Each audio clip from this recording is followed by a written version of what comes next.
नीरज, आपकी स्माइल यहाँ तक मुझे दिखाई दे रही है। Please tell me how do you define love? अगर आप किसी का आदर करते हैं, सत्कार करते हैं, किसी को चाहते हैं, तो वही प्यार है। Nowadays, very importantly, a thing is going on. The Gen Z people have come in the reach, not Nepal in general, and all of them are facing issues in finding love because your people, you have worked, loved your work, loved yourself, given time to your partners, yourself, अपने जो आत्मचिंतन है वो भी किया. How do you define love? Like you've seen the world right now, sir. Love? Yes. There's a smile. Smile love is मेरे हिसाब से मेन उसमें इंग्रेडिएंट है कंपैशन।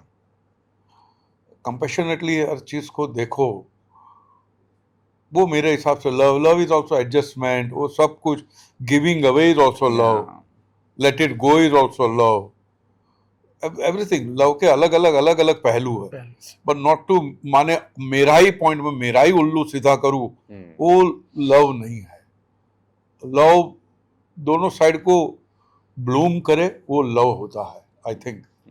नीरज, आपकी स्माइल यहाँ तक मुझे दिखाई दे रही है। Please tell me how do you define love? मुझे लगता है कि प्यार जो है वो माँ की तरह होना चाहिए, जैसे माँ अपने बच्चे को करती है, अनकंडीशनल लव।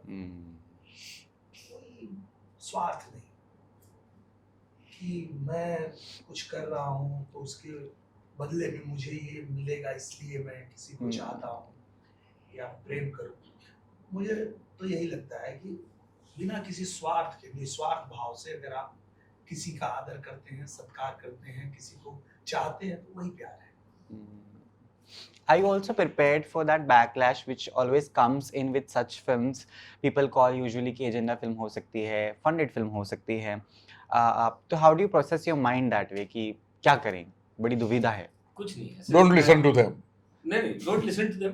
एंड दूसरी बात, हमने करेक्ट इंटेंट से फिल्म बनाई है ना, तो हम किसी क्वेश्चन से मैं तो नहीं डरता ना, हमें से कोई नहीं डरता किसी भी क्वेश्चन से, कि हमारा इंटेंट बहुत करेक्ट है। जिसको जो बोलना है बोलो, वो बोलो, आजादी है भाई।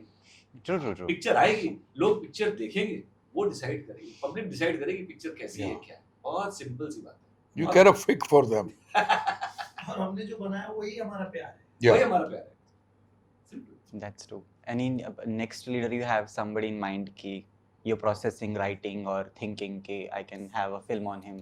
बहुत सारे लोग हैं, मतलब हमारे हिंदुस्तान में तो खजाना है लोगों के ऊपर, खजाना है लोगों के ऊपर फिल्में बनाने का। बनी नहीं है तक, वो अलग बात है, बट मतलब जैसे कि बहुत सारे नाम इस वक्त नहीं ऐसे सामने, बट जैसे कहते हैं बहुत सारे हमारे देश को, हमको अभी तो कल्चर को हमने कल्टीवेट करना शुरू किया है। ये तो स्टार्ट है, मैं सच बता रहा हूँ। ये आप आगे देखिए, आगे आते आते मतलब बहुत अच्छी बात हो रही है कि लोग इस तरफ अट्रैक्ट हो रहे हैं कल्चर की तरफ। और ऐसी फिल्में, सर ने भी एक फिल्म की, बड़ी कमाल की फिल्म की, देश के बारे में, देश के इतिहास के बारे में, देश के सही इतिहास के बारे में। अभी जैसे हमने ये बनाई अजय जी, योगी जी पे, अभी हम परेश जी के ऊपर फिल्म बना सकते हैं।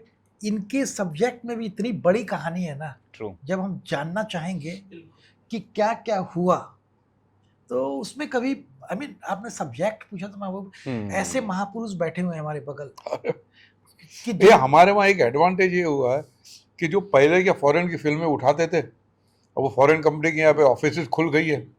अभी लीगल ठोक देते केस आपके ऊपर, आपको पैसे देने पड़ते, तब जाके हमने क्या किया, हमारा रुख हुआ हमारी कहानियों की तरफ।